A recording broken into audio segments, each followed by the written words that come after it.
엔비디아가 3거래일째 상승합니다. AWS 매출이 예상을 하회한 아마존, 시간외 거래에서 하락합니다. 어닝 서프라이즈를 기록한 일라이릴리, 비만량 매출은 아직 부진합니다. 출근길 뉴스프레소입니다. 뉴욕 증시의 3대 지수가 혼조세로 마감했습니다. 다우지수가 0.3% 하락한 반면 나스닥 지수는 0.5% 상승했습니다.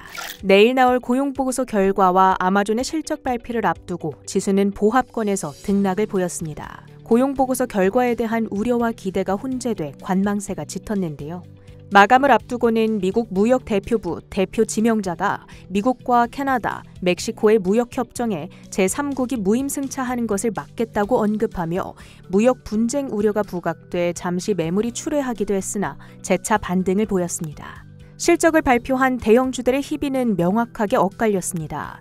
허니웰, 퀄컴과 포드가 실적 실망감에 급락했지만 허쉬와 일라이릴리, 필립 모리스가 급등하며 지수를 방어했는데요.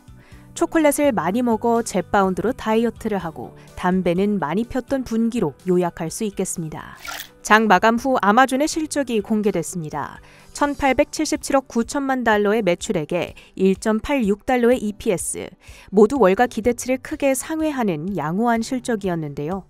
이로써 월마트를 제치고 전 세계에서 가장 많은 분기 매출을 벌어들이는 기업 1위에 등극할 것으로 보입니다. 그럼에도 불구하고 주가는 시간의 거래에서 하락하죠.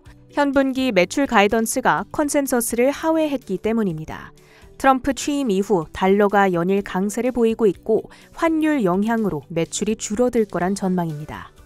반도체주들의 등락은 엇갈렸습니다. 엔비디아는 의회가 미국 정부 기기에서 딥시크 금지를 고려하고 있다는 소식에 3.1% 올랐습니다. 또 모건 스탠리가 하퍼와 블랙웰의 견조한 수요를 배경으로 탑픽으로 선정한 점도 긍정적이었는데요. 다만 퀄컴과 암홀딩스는 실적 부진으로 3%대 급락하며 필라델피아 반도체 지수는 보합 마감했습니다.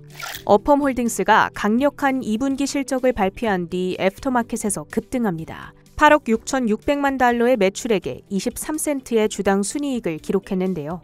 16센트의 주당 순손실을 기대했던 시장의 예상을 뒤엎는 서프라이즈입니다. 선 구매 후 결제, 즉 BNPL 서비스에 대한 높은 수요가 실적 호조를 이끌었는데요. 향후 애플페이와의 파트너십 등 수요를 끌어올릴 요인들이 살아있는 만큼 강력한 연간 매출 가이던스까지 제시하며 주가는 10%대 뛰어오릅니다. 월가 IB들의 투자 의견 및 목표가 변동 종목들을 모으고 모아 정리해드리는 월가의 픽 코너입니다. 암홀딩스의 실적에 대한 시장의 평가는 냉혹했는데요. 웰스파고의 생각은 조금 다른 듯합니다. 주가가 단기적으로는 쉬어갈 수 있겠지만 향후 AI 기회의 확장이 기대된다는 코멘트입니다. 목표가는 185달러로 제시합니다. 캔터 피츠제럴드는 우주 관련주인 AST 스페이스 모바일에 대한 매수 의견을 제시했습니다. 대형 통신 및 기술 기업들과의 전략적 연계와 준비된 공급망 등이 촉매제로 작용할 거란 의견입니다. 테슬라에 대한 우려의 시각도 나오는데요. 울프리서치는 6월로 예정된 로보택시 출시가 가장 중요한 단기 촉매제인 만큼 관망세를 유지한다면서도 아직까지 너무 많은 과제를 안고 있다 지적합니다. 투자 의견은 중립을 뜻하는 피어 퍼폼을 제시합니다. 출근길 뉴스프레소 헤드라인입니다.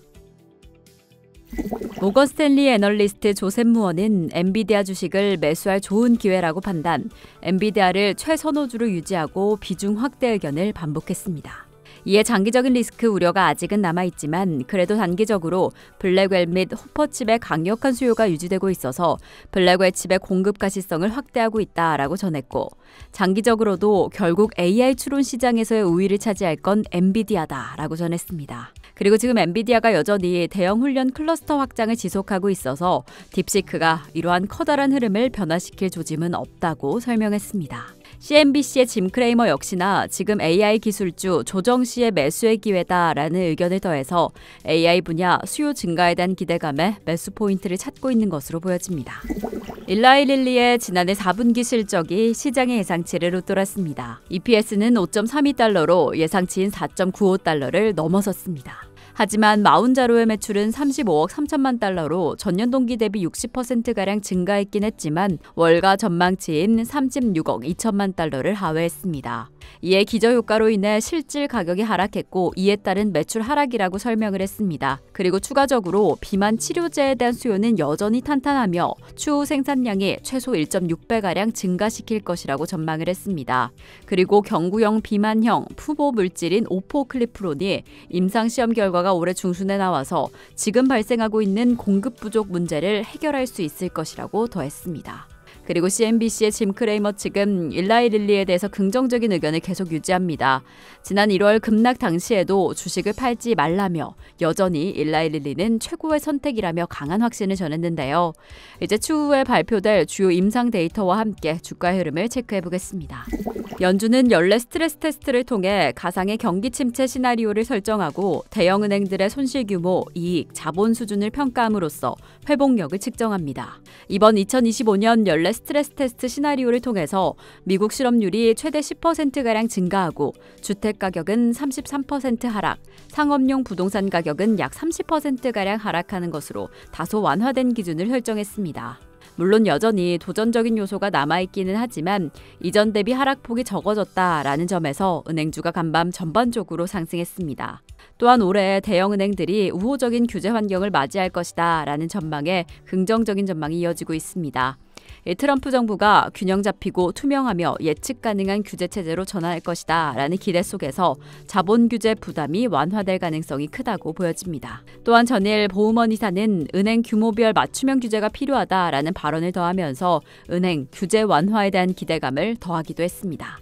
트럼프 대통령이 유가 하락의 필요성을 재차 강조하면서 유가는 연중 최저치로 하락했습니다. 안전자산 선호 심리에 사상 최고치를 이어가던 금 가격은 간밤 1%대 낙폭을 보였고요. 10년물 국채 금리는 상승세로 전환했습니다. 그리고 비트코인에 대한 낙관적인 전망도 이어집니다. 스탠다드 차타드 측에서는 2028년 50만 달러 돌파할 것이다 라는 전망을 내놓았지만 여전히 강력한 변동성에 주의하셔야겠습니다.